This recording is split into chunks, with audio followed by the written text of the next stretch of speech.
First Unitarian Church of Wilmington, Delaware.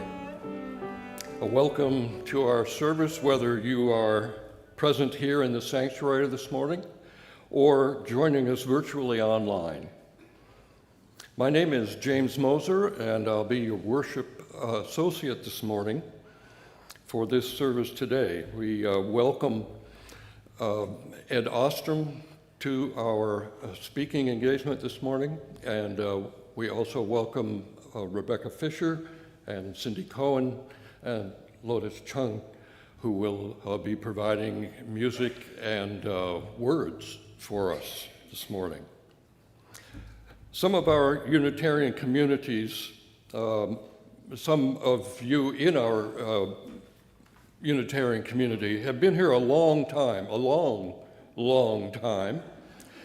Some have been here only a short time, and some may be here for the first time. If that's the case, we, the rest of us, welcome you especially today to our sanctuary, to this place, this time. Sanctuary means shelter, a haven, a place of safety. And more so, a sanctuary is a sacred space and a holy place. This place we have come to hold as holy, and this time here is sacred space because we are here. Let us prepare for worship.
What a beautiful rendition. Thank you so much.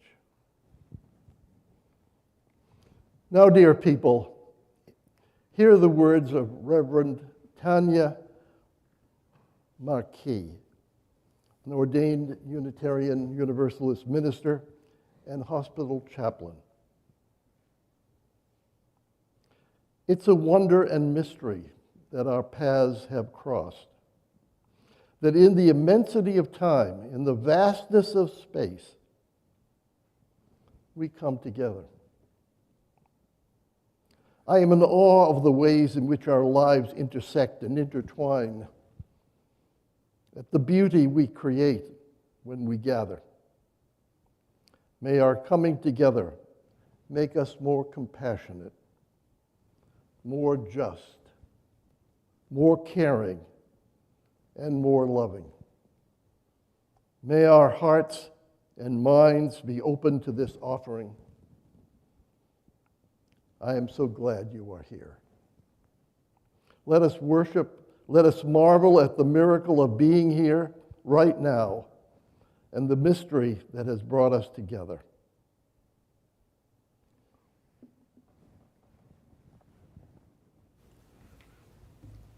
As we prepare to light the chalice here in the sanctuary, if you have a chalice at home, we invite you to join with us in lighting it to these words. We light the chalice of our living tradition with these words: to face the world's shadow, and we have many, a chalice of light. To face the world's coldness, and we have many, a chalice of warmth.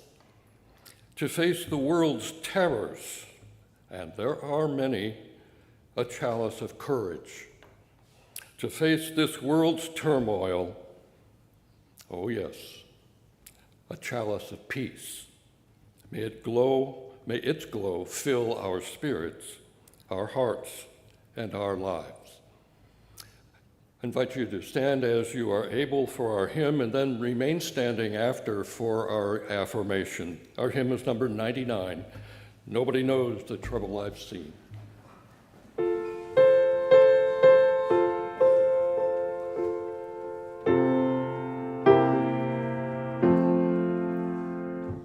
Nobody knows the trouble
in our statement of unison affirmation.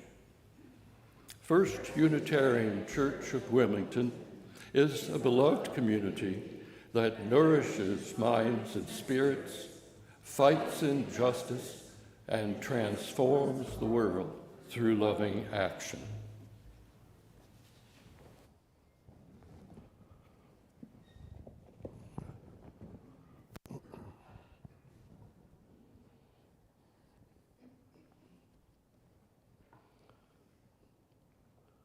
Jan Struthers wrote,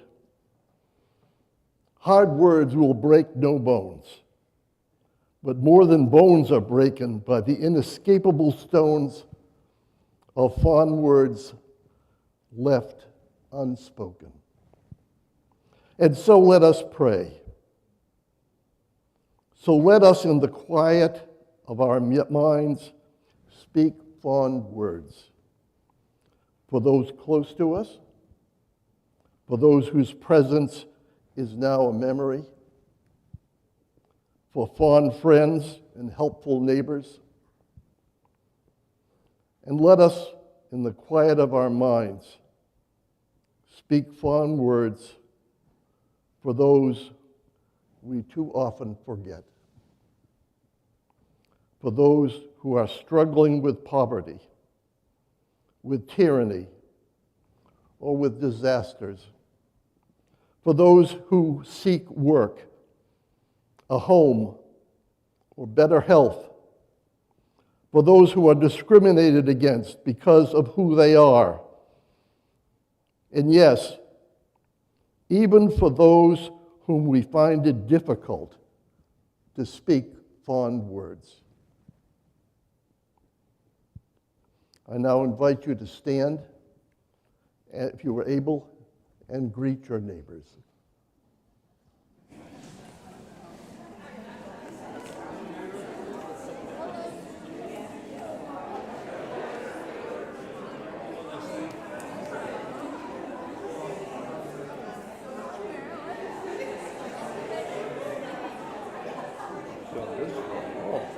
We haven't, but I thought it would be appropriate to do so.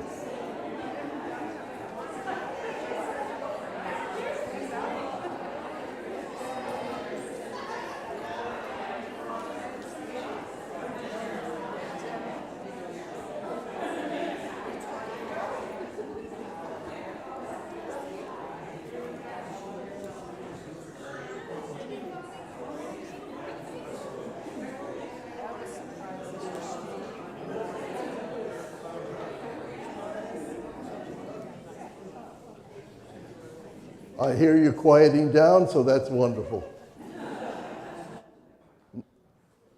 Wouldn't it be deadly if, when I asked you to stand and greet your neighbor, there was not a cacophony of sound?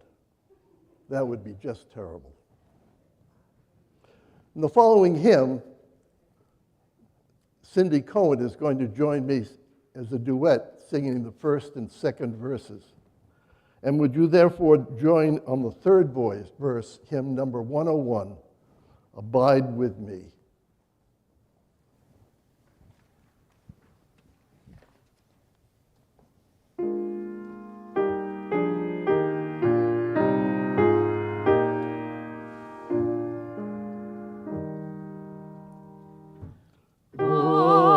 Abide with me, lest falls the eventide. The darkness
The death of a loved one is difficult to understand.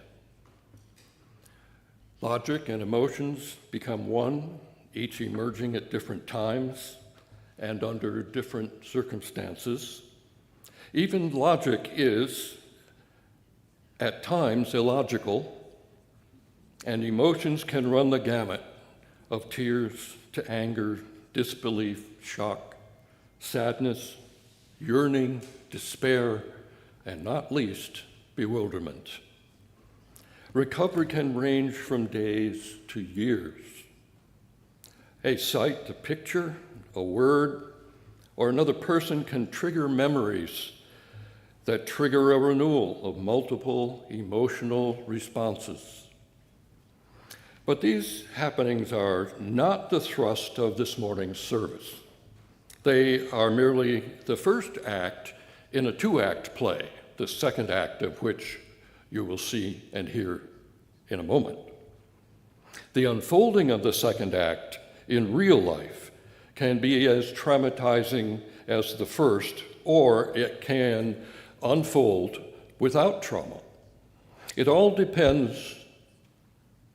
Now, I have to pause. Let me stop there because I don't want to open the curtain on the second act prematurely.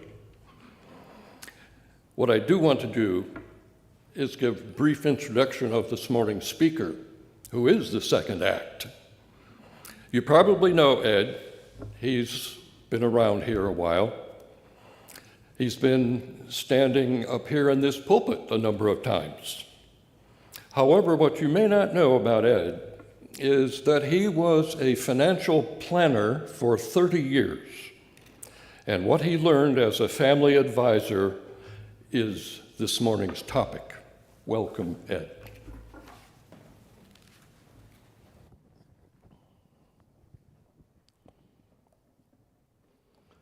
Many, many years ago, I did a financial plan for a husband, wife, and one small boy. Years later, I began the management of their investments. And many years after that, they divorced. There was no relationship. That was a piece of humor there. A very small piece, obviously. She went her separate ways, and I continued managing his money and did so for about a decade. He remarried and moved out of the area. I knew his new wife by name only. Years later, she called on the telephone to tell me of his sudden death. It was that same phone call where I learned of her macular degeneration. She still could read large print, but it was difficult. But here's the point of this story. He died leaving no will and no information. She had no knowledge of where to turn except to me, and there wasn't much I could tell her. He hadn't shared any knowledge about the future with his wife, with his son, or with me. There was nothing known about his funeral wishes or about his possessions. He died and left her knowing nothing about what she should do. Add in her seeing problem, and one can quickly understand, one can quickly feel her angst, her grief. What a pickle. I don't want such a scenario to unfold for me. And I suspect you don't want such a scenario to unfold for you either. Thus, it's time we talked about doing something so it doesn't happen. I think you are already aware that someday you are going to die. So you need to prepare your loved ones with information so you won't leave them traumatized because they do not know your wishes And when should you do this? Well, folks, the answer is now. Life is not fair. You could die before the sun sets today or live to be 100. Nobody knows. Here is a definition of grief I encountered while researching this topic. For those of us who understand grief, no explanation is needed. And for those of us who do not, no description is adequate. Grief is personal and individual, and every person experiences it differently. Your personality, your emotional proximity, your coping mechanisms, among other things, determine how loss affects you. We've all said or thought, oh, he or she died before his time. That, my friends, could be a comment directed about your demise. This second level of grief is characterized by the deceased leaving loved ones with little or no information. It's the grief brought about by not knowing what the future will bring, not knowing where to turn for answers to questions yet to be formulated. It's the grief that my client is now enduring. Here is my message. It's simple. It's straightforward. Don't leave a mess for your loved ones. The bottom line is this. Write down all of the information that they will need to settle your affairs and to carry on with their lives. Here is what I've learned. There is much everyone who hears my voice can do to relieve the aftershock of your death if you will take the time, put forth the effort to answer the questions now that will inevitably arise following your demise. If you go online, you'll find a variety of books, mostly less than $10, whose purpose is to guide you through the many questions that require answers. Let me categorize those questions. First, there is the immediacy of the situation. Where is your body to go? Is it to be donated? Is it to go to a funeral parlor or to a crematorium? Should it be a church funeral, a non-church funeral, or perhaps a memorial service? Who should officiate? Do you want any special words to be said? Any particular musical pieces to be played? Do you want music? What music? Is the music to be live? If so, by whom? Do you want to have an obituary published? If so, don't you think you're the best person qualified to write it? Then there are the questions of internment. Is it to be in a cemetery? If so, which one? Do you already own a plot? If you are to be cremated, what is to be the disposition of your ashes? These are all emotional, wrenching issues, yes. But everyone is essential. These are questions that someone must answer. Otherwise, you dump these questions in the laps of those you love. Shouldn't those answers come yet from you rather than have your loved ones wonder if they've made the right decisions? If they did the right thing? I just cannot imagine not doing that job. It simply wouldn't be just. It would not be right. Second category, the legal documents. There are 3 such documents everyone should have. Number 1 is a will. A will tells a court of law who gets what, and unless you put forth a condition contrary to law, your wishes will be met. But here is a Shocking statistic. 68% of Americans die without a will. Second document is a durable power of attorney. It's a document that lets someone speak for you if you are unable to speak for yourself. I just encouraged a client of mine who had such a document to activate it as her husband was going deeper into a state of dementia. And the third document is a health care directive, also called a living will. It gives guidance to the medical authorities about your wishes when you are unable to do so. These are the three mandatory documents everyone should have.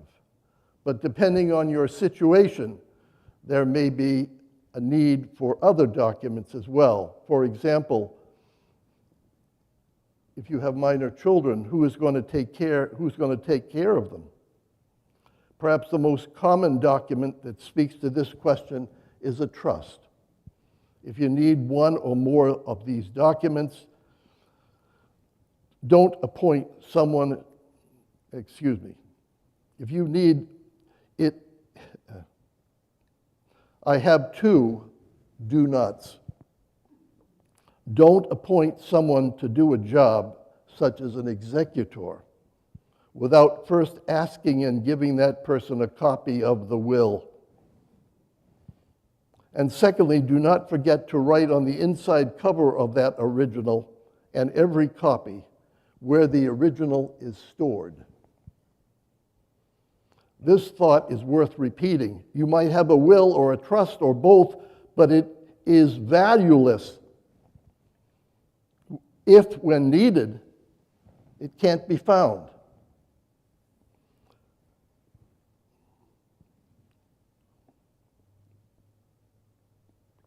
Perhaps you told your loved ones 20 years ago where it was, but will they remember where those documents are located now?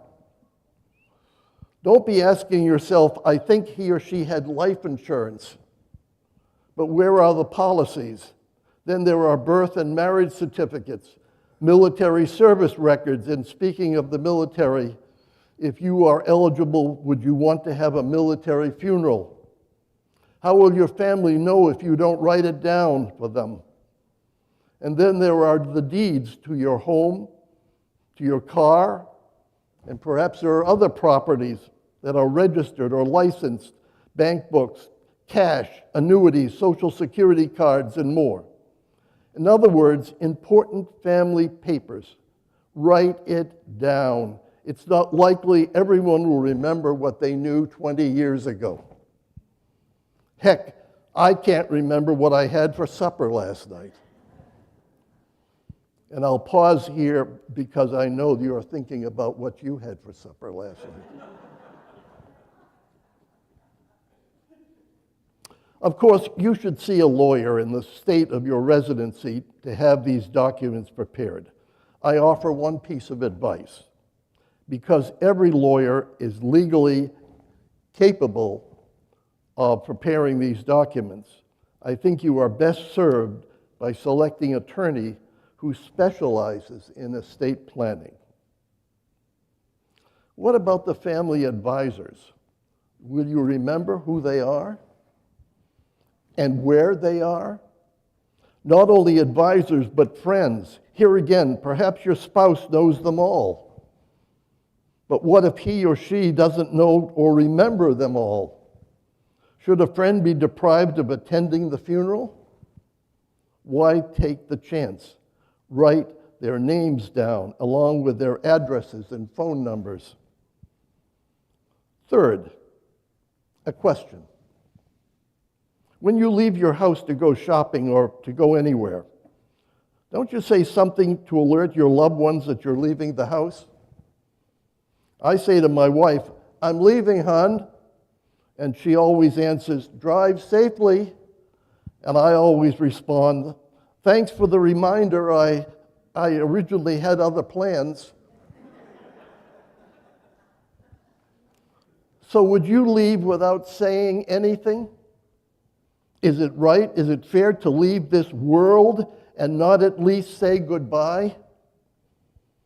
The solution? Write a letter to each close family member. Tell them how you feel about them and say goodbye to each one. And do it now while you can. Let me remind you of the first new UU principle, which reads, "We believe in the motive force of love." The governing principle in human relationships is the principle of love, which always seeks the welfare of others and never seeks to hurt or destroy. Preparing and updating these three pieces of information is, from my perspective, a most important step in fulfilling my responsibilities to those I love and to those that love me. I hope you will feel the same. Confronting our mortality isn't about dwelling on the end. It's about living with purpose. The knowledge that our time is finite should motivate us to cherish moments, strengthen relationships, and pursue the things that really matter. By preparing for death, we empower ourselves to shape the narrative of our lives and leave a legacy that aligns with our values. Preparing for death is an act of love we give ourselves and those we hold dear. Would you join us, please, in singing hymn number 334, "When Shall We Learn?"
I have two matters to present to you before the offering statement.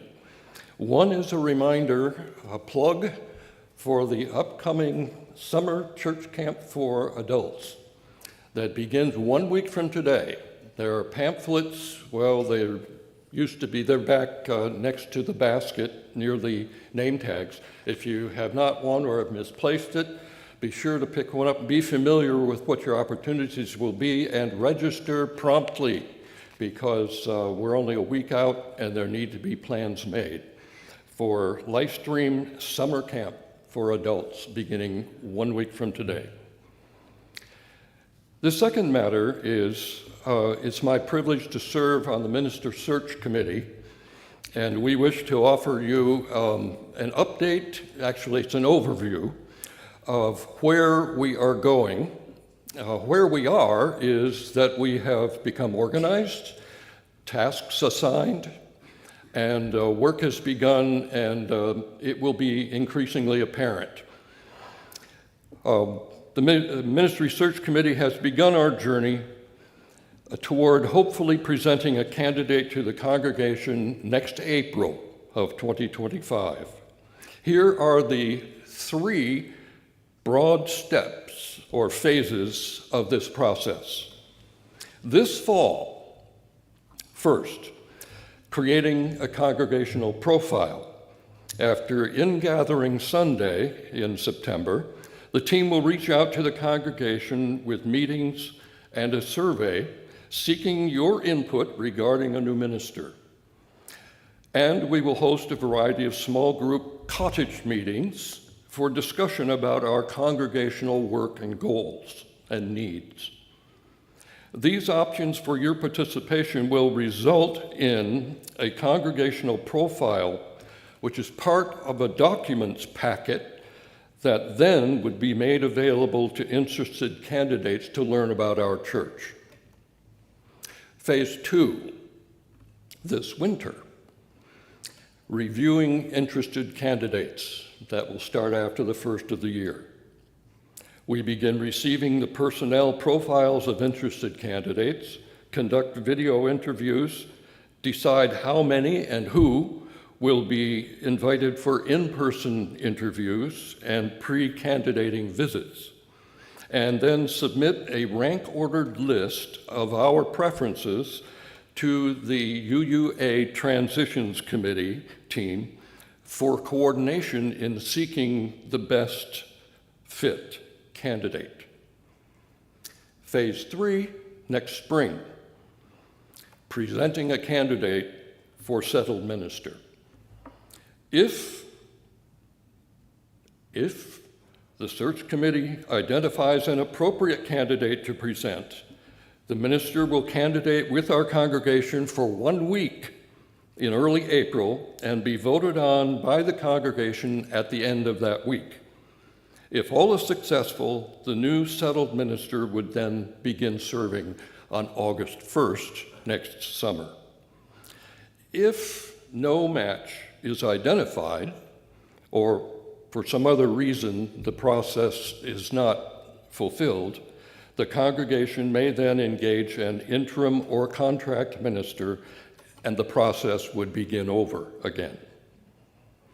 Finally, please remember that the deliberations of your search team are confidential. So don't be upset if there are matters that we cannot discuss with you in detail at this time.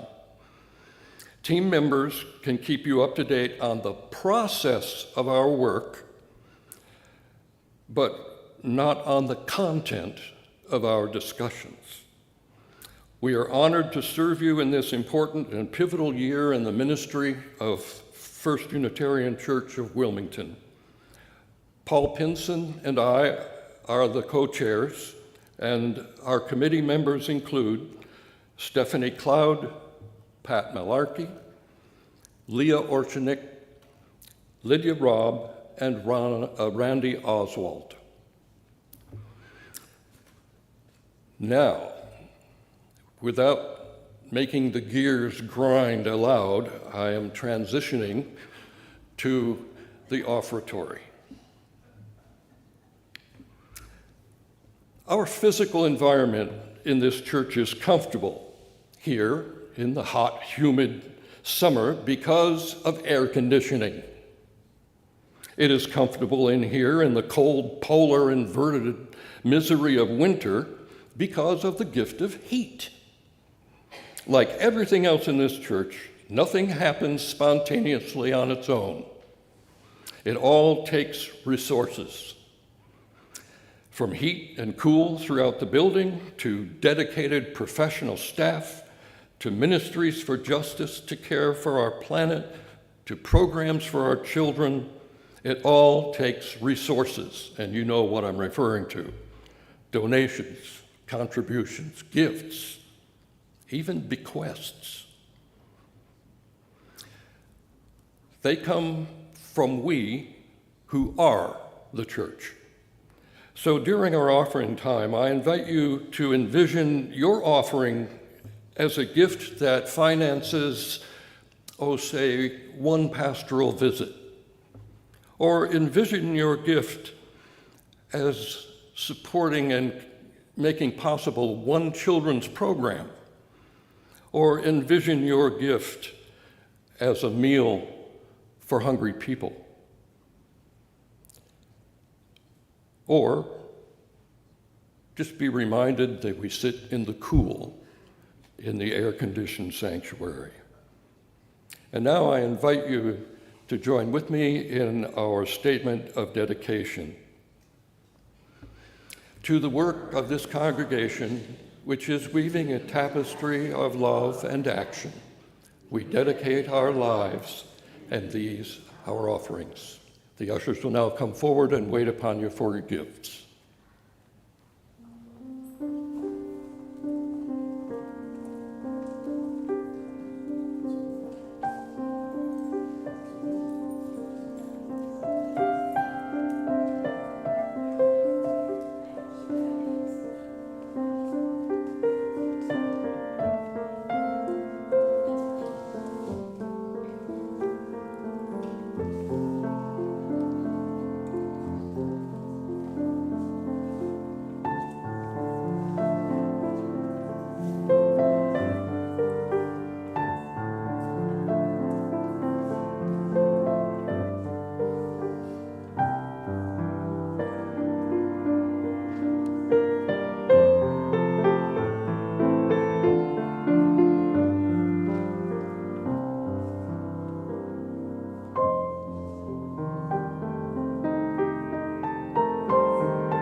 As we prepare to extinguish the chalice here in the sanctuary, if you have a chalice at home, we invite you to join us at this time. Together, we have enjoyed the warmth of a flame, the warmth of this community, and the warmth of a message. As our chalice flame is extinguished this morning, we can still remember that its glow is carried within us. We can use our inner light and this flame to continue and to kindle new sparks throughout our lives and in the world. May the spirit of peace and togetherness bless your lives.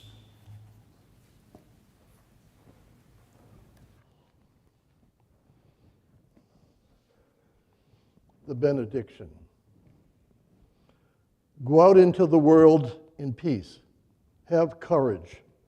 Hold on to what is good. Return no person evil for evil. Strengthen the faint-hearted. Support the weak. Help the suffering. Honor all things. And have a wonderful day.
Amen.